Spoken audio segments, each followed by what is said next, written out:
o luego a las autoridades israelíes? Pues en terreno en su momento estuvieron periodistas que así fue también como llegó la información a nivel internacional. Acá lo reportamos hace 2 días y lo tomábamos de la agencia EFE, lo tomábamos de la BBC, lo tomábamos de los medios internacionales que llevaron incluso a que se pronunciaran líderes mundiales rechazando ese ataque a un hospital. Pero usted ha planteado algo importante.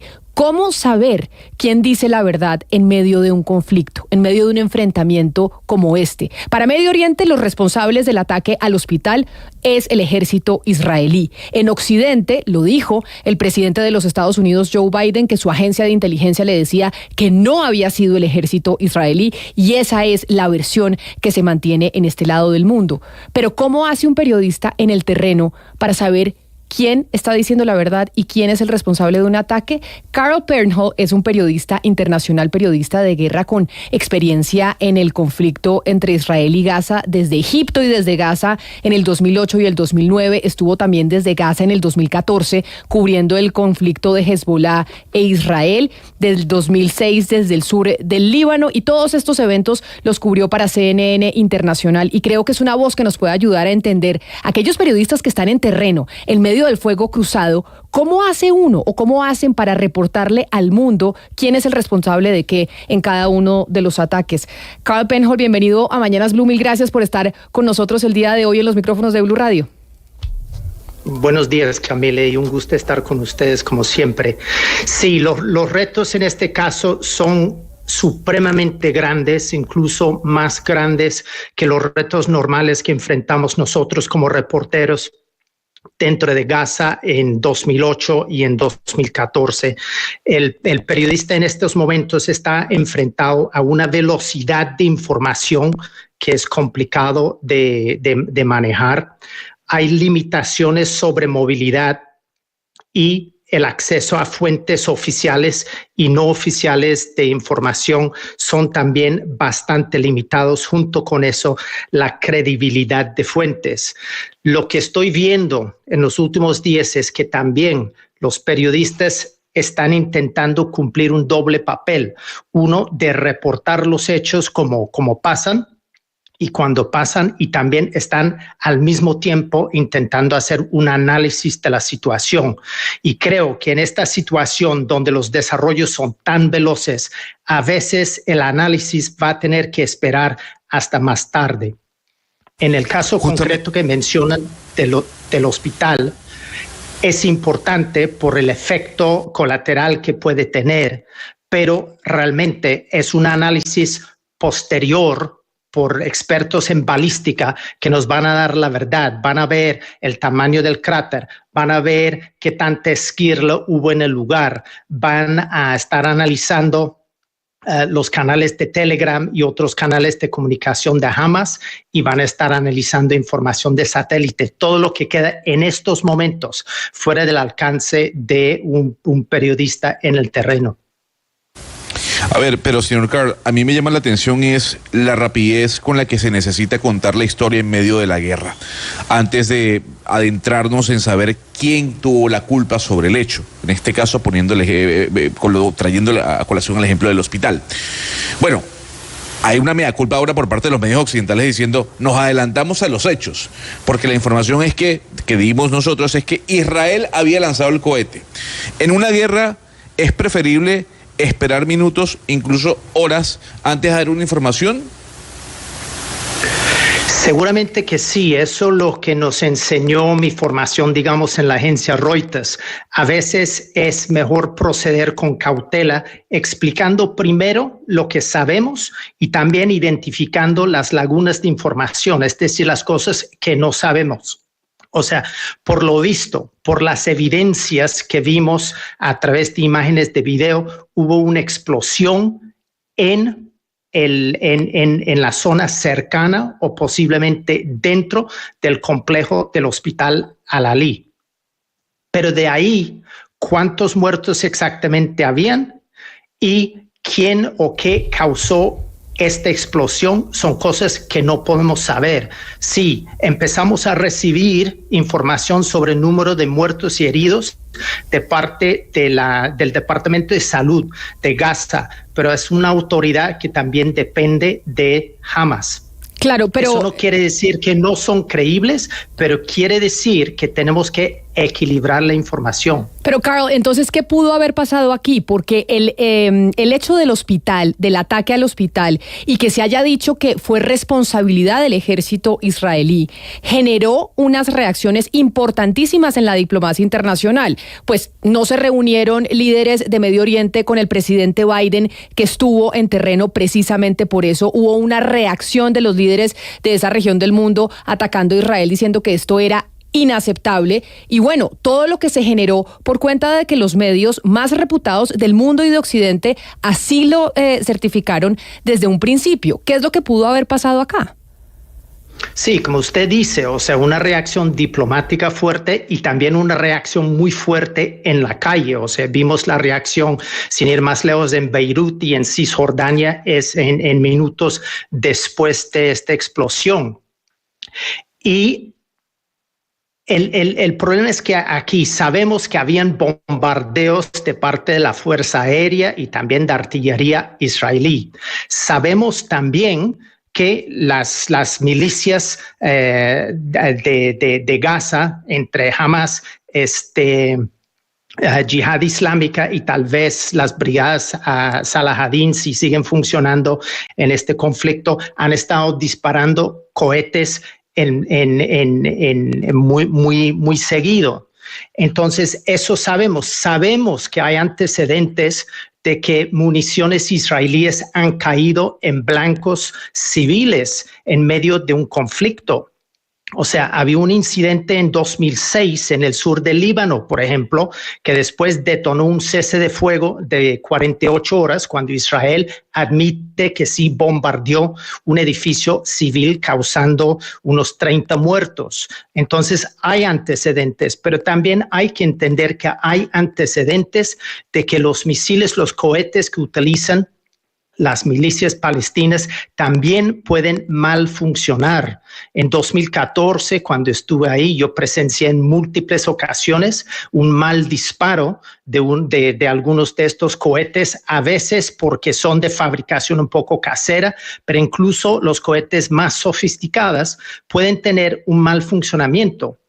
Lo que quiere decir, en vez de subir derecho, entonces trazan como un arco en el cielo y caen, pero si caen y no han alcanzado su blanco a muchos kilómetros, entonces cuando caen no solamente está la carga explosiva, pero también está el combustible.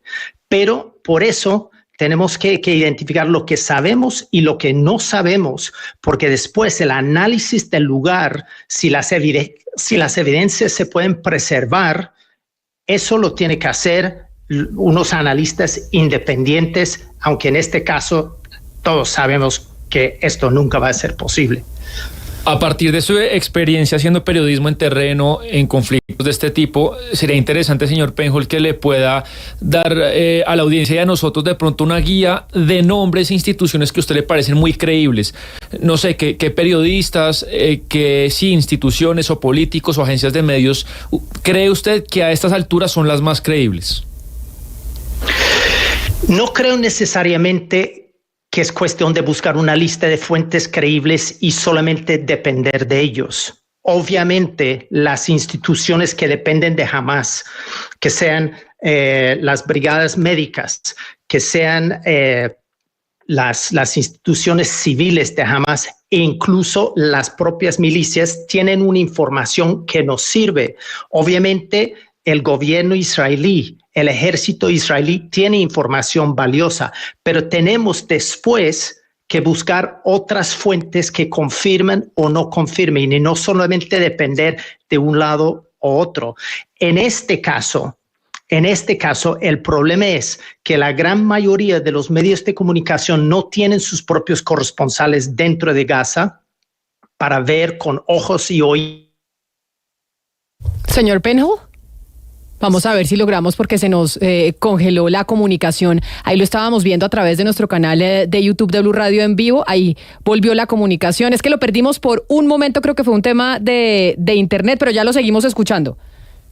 Sí, entonces estaba explicando que la mayoría de los medios de comunicación no tienen sus propios corresponsales, sus equipos periodísticos dentro de Gaza. Entonces estamos dependiendo de un pool bastante reducido de periodistas en el terreno que nos están contando lo que está pasando.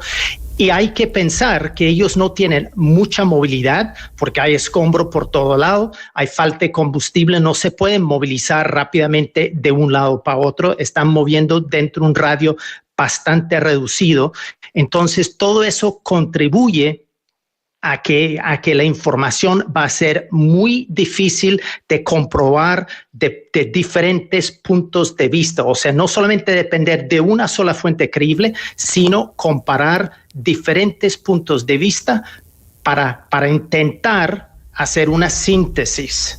Sí, Carl, ahora hay una situación muy particular y es el lobby internacional a favor, pues, por un lado, por el lado de instituciones internacionales a favor del Estado de Israel y del gobierno de Israel y a favor de las acciones que han tomado. Cuando uno está en terreno, cuando usted está en terreno y está haciendo la verificación de las fuentes oficiales del gobierno de Israel, ¿cómo hace, digamos, para sacar esa aguja del pajar, para entender que no está contaminado por todo ese lobby internacional, por toda esas presiones, sino para entender que sí es real o se apega a los hechos? ¿Cómo se hace esa confirmación? Hablo de fuentes oficiales.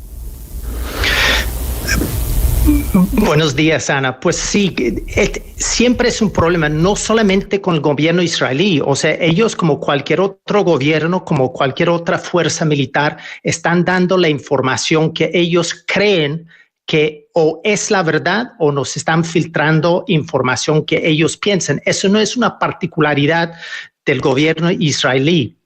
Pasa con todos los gobiernos en todo momento, con todas las fuentes oficiales, en guerra o fuera de guerra.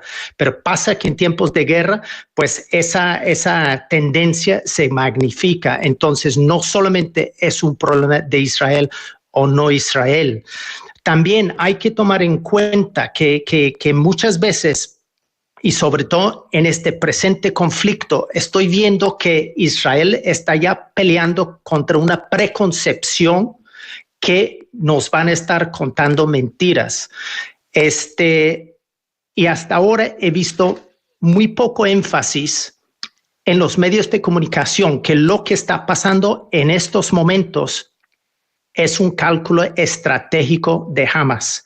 O sea, cuando ellos salieron al otro lado de la frontera hace más de una semana y masacraron más de 1,300 israelíes y ciudadanos internacionales, Hamas sabía perfectamente cuál iba a ser la reacción del ejército israelí. Es un cálculo estratégico. Entonces, Hamas supo que iba a haber muertos civiles en el lado de Gaza y masivamente. Y eso es parte de la narración que ellos quieren tejer, la parte militar, pero también su esfuerzo depende de la magnificación de los hechos a través de la política y a través de los medios de comunicación. Y entonces ellos mismos, parte de su cálculo estratégico ha sido provocar la muerte de sus propios civiles. O sea, es una parte de su táctica de guerra. Entonces, y lo que no tenemos cuando estamos cuestionando al ejército israelí o miembros del gobierno israelí, no tenemos esa misma facilidad de ir a cuestionar a los representantes del movimiento Hamas o a su brazo militar, o sea, las brigadas Al-Qassam o las brigadas Al-Quds de Yihad Islámica. Entonces estamos también en un desequilibrio de flujo de información. Entonces lo que crea una tendencia que después los periodistas, sobre todo medios internacionales, pueden buscar una fuente de información en Cisjordania, pero dentro de elementos de Fatah, o sea, otra fracción palestina, pero opuesta a Hamas. Entonces hay un desequilibrio en la información y no podemos hacer las mismas preguntas a los representantes de Hamas que podemos hacer a los representantes de Israel. Por lo menos los israelíes están ahí para hacerles preguntas. Carl, hay un hecho que es absolutamente cruel en medio de guerras como esta, conflictos como este de Oriente Medio, y es la ejecución pública de rehenes. Y es lo que ha advertido Hamas, ha amenazado al grupo palestino con ejecutar públicamente rehenes israelíes y siguen los bombardeos contra la Franja de Gaza. ¿Cómo se comunica eso al mundo? ¿Cómo se informa sin caer en la apología al grupo terrorista? Pues primero, obviamente, como sabemos, o sea, la toma de rehenes civiles es totalmente prohibido bajo cualquier reglamento de guerra. Cualquier demanda tendría que ser para su liberación inmediato. Y dentro de eso, dentro de esas prohibiciones, es la prohibición de utilizar su imagen como método de presión o forzarles a hacer declaraciones. Entonces, sí, hemos tenido como periodistas ese problema en el pasado cuando hemos visto rehenes en Siria y en Irak, o sea, víctimas de ISIS, por ejemplo, que o mostrar la imagen o no mostrar la imagen, mostrar foto fija, mostrar con sonido o no con sonido.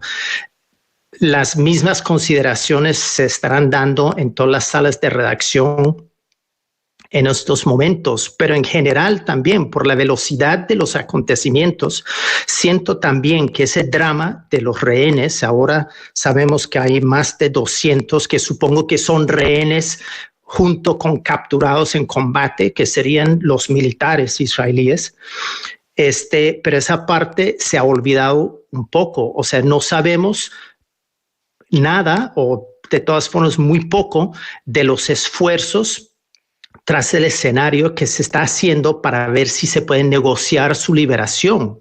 Y en el caso de una incursión militar de parte del ejército israelí en la Franja de Gaza, ¿qué va a ser la suerte de estos rehenes? O sea, sí, las fuerzas militares israelíes tienen cierta fama de ser muy tecnificados y han montado en el pasado operaciones supremamente exitosas de rescate de rehenes, pero en el ambiente urbano de Gaza, esto va a ser muy, muy complicado y es algo que realmente creo, diría yo, que los medios de comunicación internacional no están dando suficiente énfasis a esa parte de la historia, aunque obviamente hay muchos ángulos que cubrir en este momento y simplemente los medios no están dando abasto.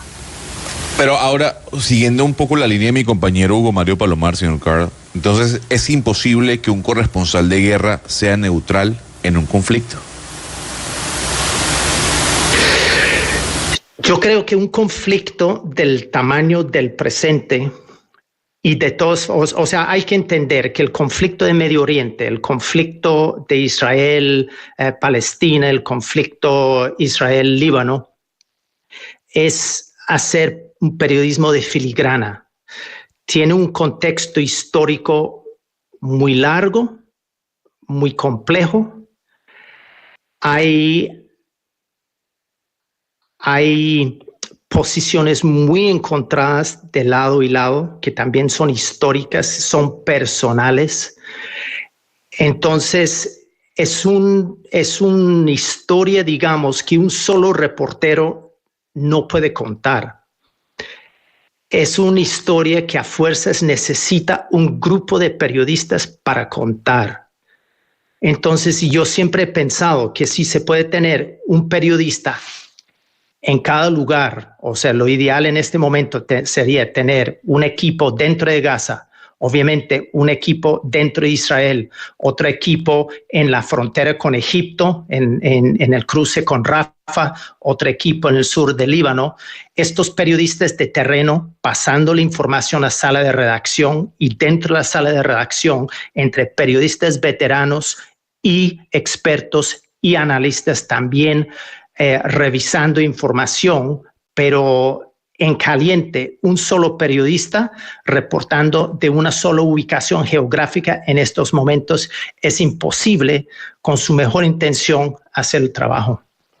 Y por esa razón nos parecía importante hablar con usted, Carl, porque sabemos de su experiencia, de su conocimiento, cubriendo conflictos precisamente como el de Israel y Hamas, como el de Israel contra Hezbollah, y que pues qué bueno poderlo escuchar y saber en estos momentos cómo se cubre desde el terreno y cómo recibimos nosotros aquí, pues en el otro lado del mundo, la información de un conflicto que claramente está cambiando la geopolítica internacional. Es Carl Penhold, periodista internacional. Mil gracias por haber estado hoy aquí con nosotros en los micrófonos de Blue Radio.